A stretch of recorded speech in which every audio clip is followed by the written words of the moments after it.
Hey everyone, my name is Rooster and welcome back to Mechabellum. A new patch just dropped and I thought let's give my thoughts about it and kind of walk you through the changes, what you can expect, and what generally will be changing after this patch. Overall, I'd say I'm very, very happy with the changes that they've brought. There's a lot of things in here that I was waiting for a while, and finally it's happened. So overall sentiment is very positive. So update 1.7.3, what do they say? They say after collecting feedback, we found that compared with getting new units and new systems at a faster pace, most players value better balance quality and quality of life features. Therefore, in the next few months, we will avoid making disruptive changes and focus on making small adjustments to balance, adding new tech to existing units, and adding small quality of life improvement features. We've already heard this, right, in the previous kind of big update that they had, and I think it's a great thing. We've had a lot of content added to Mechabellum in the past 2 years, a lot of new units, a lot of new mechanics, and yeah, that means that a lot of the other stuff that could be improved, like those quality of life improvements, haven't really happened, right? Things that come to mind are a better tutorial system, and there's a lot there as well, like just generally improving the way that the game is optimized. That type of stuff is important too. So I'm happy that they're kind of, changing the way that they've approached the game up to now and really now focusing on the other things that had been lacking. So overall, that's a good message. Now let's get to the balance adjustments because that is kind of the main thing that update 1.7.3 brings, and there are some significant changes in here.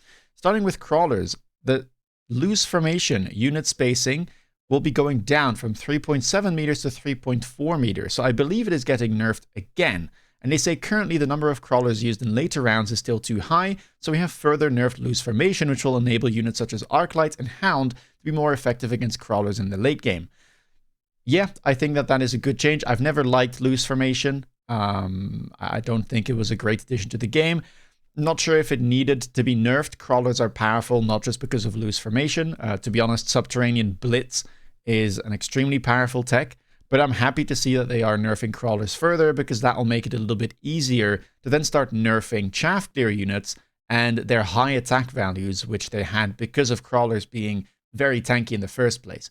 Now, Tarantula, and we get right to it, gets some nerfs.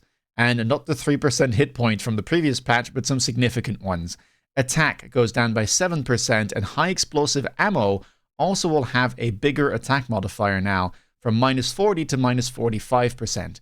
They say this adjustment will reduce the threat of the Tarantula to medium units while maintaining its suppression against light units. That is great. This is what I was hoping for a long time. I felt like Tarantula, but other chaff gear units as well, like Wraith for instance, have too high of an attack value, allowing them to multi-roll too easily. And what I mean by that is that they're a chaff clear unit, but they can become a carry really easily.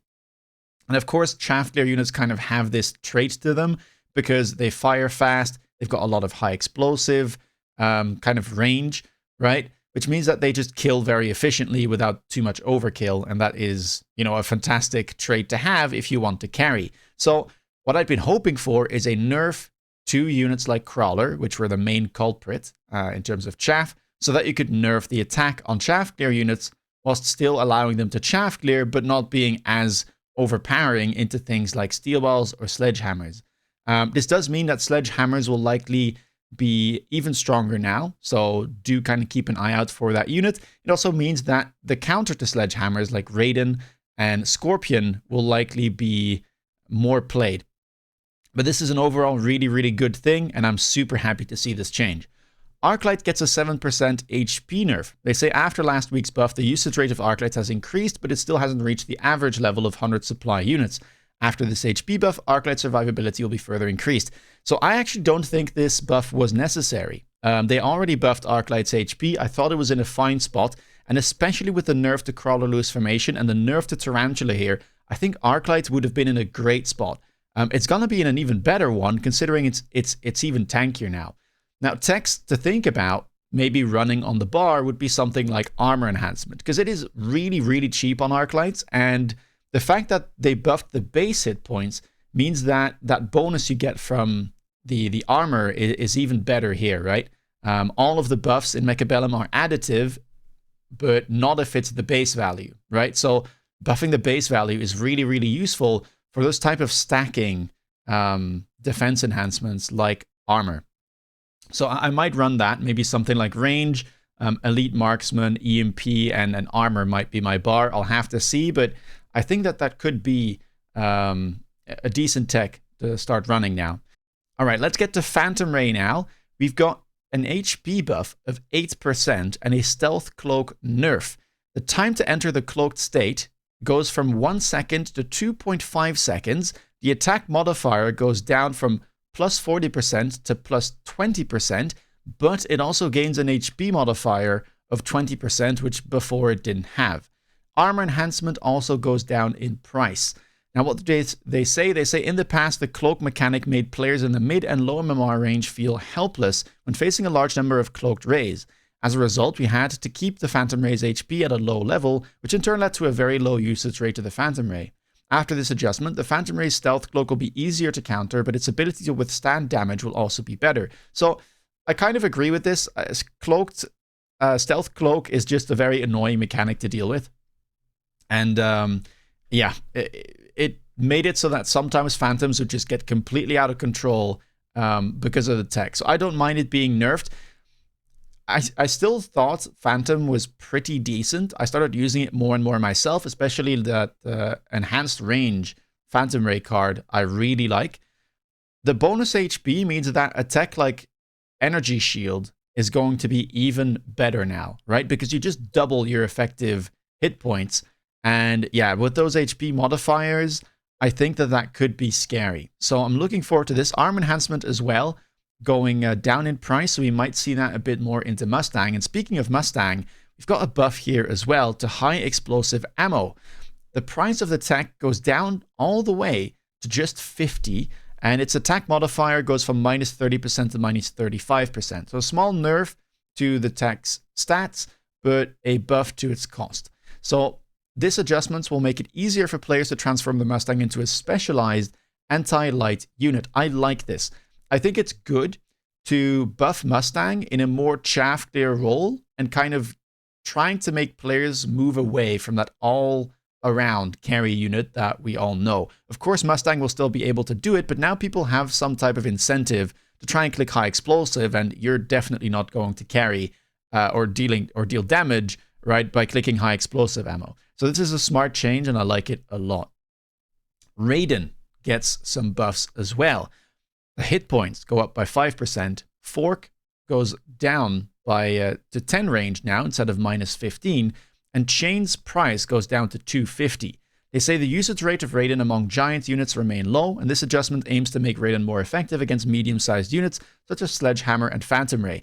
This is kind of a clever change, because they're expecting these two units to show up more, right? I already said this Tarantula nerf means that Sledgehammers are going to be more powerful and more potent against Tarantula boards, and that means that they're kind of buffing the expected counter to Sledgehammer, which is Raiden. They also buffed Phantom Ray, so again, making sure that Raiden is in a decent spot to be able to deal with these new units showing up is a good thing. Now, I still don't like Fork very much. I think Chain is far, far better, so I don't think I'll give Fork a try. And also, they buffed Chain, which is a really powerful late-game mechanic. So we'll have to see. Raiden is always a bit of a scary unit. Can get out of control if it's too easy to set up. It has a really, really good late game, but its main kind of drawback often needs to be that it's not as powerful early on, because otherwise, I mean, everyone would be playing it.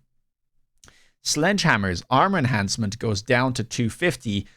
Interesting. I guess they're doing this because of the Mustang change, trying to, yeah, create a counter here perhaps to mass Mustangs with high explosive ammo. Interesting change. I think Sledgehammer was already in a good spot, but I mean, yeah, we'll see. I do expect to see a lot of these tanks. Sabertooth, another fantastic change here. Experience required to rank up goes from 1,000 to 1,300, and they say the adjusted rank up speed of Sabertooth will be similar to that of Void Eye and Marksman. This is an amazing change, one that many of us have been asking for, because Sabertooth is a stat-heavy, snowball-y unit. It has a lot of hit points and a ton of damage, which means that, you know, anytime it's up against things like Tarantulas, but even bigger units, it just tends to completely shred them with levels. And it wasn't uncommon to see Sabertooths level up instantly on round 1, and then you'd have to deal with a level 2 Saber. I mean, if you add potentially a heavy armor kind of card added to that, it becomes a nightmare to deal with. So I'm happy to see that they are slowing down the level up from Sabertooth and kind of allowing players to kind of build their board, you know, a bit more normally, instead of immediately having to start thinking about, oh, I need like a level 2 Phoenix, or, you know, some steel balls, whatever it might be, or, you know, my own Sabertooth, just to deal with that early level up. So great change here, and yeah, can't wait to see how this plays out on the battlefield. Starting unit packs finally get some more changes. They have been doing this pretty regularly, but we've got a set again. Tarantula Void Eye loses some hit points. We have seen it played a lot, so I understand this. We'll have to see how this performs, right, with the Tarantula nerf. I still think it's fair. Void Eye didn't get touched, and it just recently got buffed, and it is in a good spot. Arclight Steel Ball gets buffed. Fang Sabertooth gets nerfed. Crawler Steel Ball gets buffed, and Hound Steel Ball gets buffed. So they're buffing all the Steel Ball packs, which makes sense. I haven't seen them being played too much. Almost everyone was either playing Sledgehammer, Sabertooth, or a Spider in their opener. Not much love being given to Mustang, which makes sense. It struggled a lot into Sledgehammer Arclight and into Spider. And then, yeah, Steel Ball's just not having a good time. Slow to level up, and just generally a much weaker unit scaling-wise than something like Sabertooth or Spider. Hopefully, though, we'll see more of it now, because it is, again, in that kind of mid-sized unit category, and the nerf on the Spider's hit points could be useful. Math Library Improvement. Improvements have been made to the math library used by the combat engine, reducing performance issues caused by different CPU architectures. Good change. People have had problems with this game in the past, especially running it. So yeah, these are the quality of life improvements I briefly mentioned, and I'm happy that, you know, they're being implemented. Let's hope that it's overall good. We've got some bug fixes as well. I'm not going to go over them. One final thing to mention is that, yeah, this Tarantula nerf, I believe, means that high explosive ammo tarantulas will now no longer be able to one-shot crawlers as long as you have a defense enhancement clicked. So that is kind of significant, and it poses this at least downside to clicking high explosive very early on and kind of just, yeah, going for this tarantula race of being the fastest to get, you know, 5 of them on the board with high explosive and range. So very significant changes here. Overall, again, so Tarantula, big nerf, expecting to see more Sledgehammers because of this, expecting to see more Arclights as well, big buff there. Phantom Rays, decent change. I do expect to see a few more of those, but it wasn't the most popular unit, so I'm not exactly sure. Mustang chains, great. I was already running high explosive, but I think it's fantastic that they are moving those away from you know, the hyper carry unit and giving people an incentive to play them more as a chaff unit. We get Raiden changes here, which are good. Sledgehammer changes. Yes, Sabertooth, another big one. You know, that experience required to rank up. We saw a lot of Sabers leveling up early. This is going to kind of remedy that and slow down the snowbally pace of the game that we've had for a while. Bunch of starter unit pack changes as well. Steel balls getting a lot of love. So hopefully those will be more prevalent. And yeah, that's all. If you liked this video, please leave a thumbs up, and of course let me know down below what you think of this new patch. If you want to stay up to date with latest content, please consider subscribing, and if you want to see me play live, check me out on Twitch. With that being said, take care guys, and see you in the next video.